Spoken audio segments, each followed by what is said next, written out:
Aquesta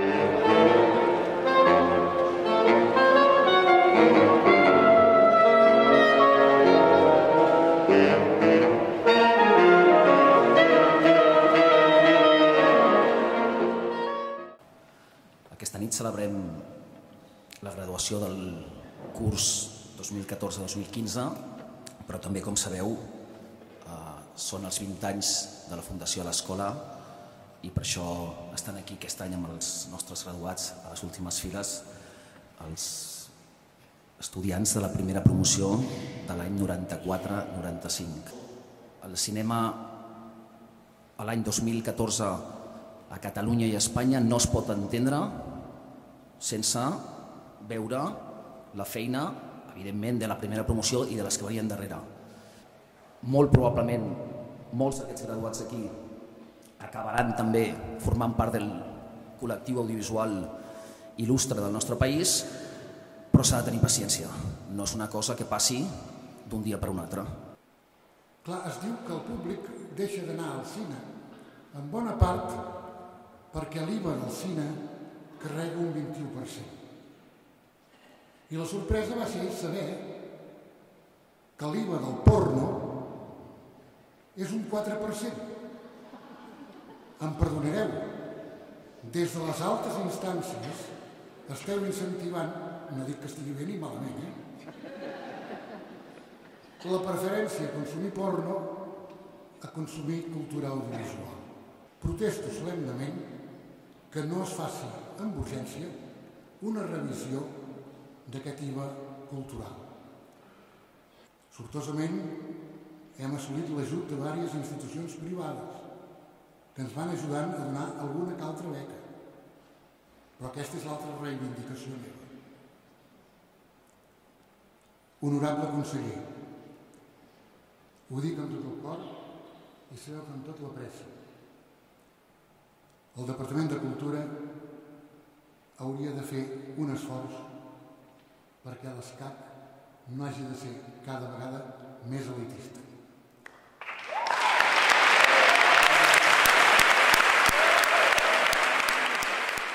Donem la paraula a continuació al senyor Xavier Toll i a la senyora Judit Cortina en representació dels alumnes de la promoció que s'adreçarà a tots nosaltres des del faristol. En primer lloc, començarem amb el que és el lema de la nostra promoció. Arte o crisis.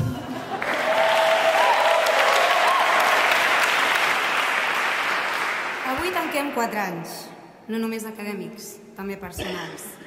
Hem crescut, hem canviat, però per sobre de tot hem après. Hem après a viure i a conviure i moltes històries més. I aquestes històries ara les sabem explicar. Ja estem aquí per aquest motiu, perquè ens volem dedicar a explicar històries. Des de Barcelona fins a Marsella, passant per Port de la Selva, el Pallars Sobirà, el Delta de l'Ebre, Almeria, Sevilla, Polònia o Haití.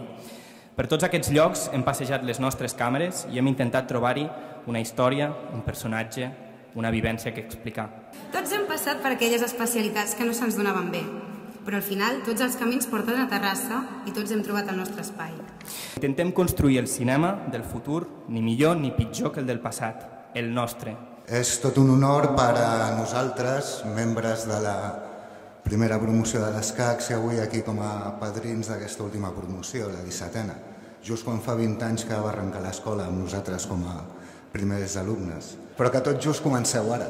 Ara és el moment de demostrar tot allò que heu après a l'escola i el que potser és més important, de demostrar tot allò que sou capaços d'aprendre.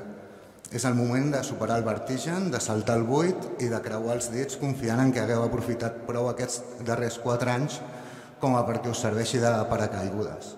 També és veritat que si sou capaços de treure-li tot el suc al vostre talent, a la vostra il·lusió, al vostre esforç, a la vostra ambició i sobretot a les vostres ganes d'explicar històries i transmetre emocions, que al capdavall és el que ens dediquem, el futur serà vostre. La base educativa, la base cultural és el que fa créixer els pobles. I els governs que no veuen que l'aposta per la cultura és fonamental pel progrés i per sortir a vegades en una crisi com aquesta, són governs miopes. Perquè a través de la cultura es construeixen els imaginaris col·lectius. I un imaginari col·lectiu ric des del punt de vista cultural permet que un país progressi, sigui més just, sigui més pròsper i sigui més democràtic. I a continuació el professor Jaume Macià, director d'estudis de l'ESCAT, llegirà els noms dels alumnes des del faristol que s'aproparan aquí a la mesa per fer-los el lliurament dels seus títols.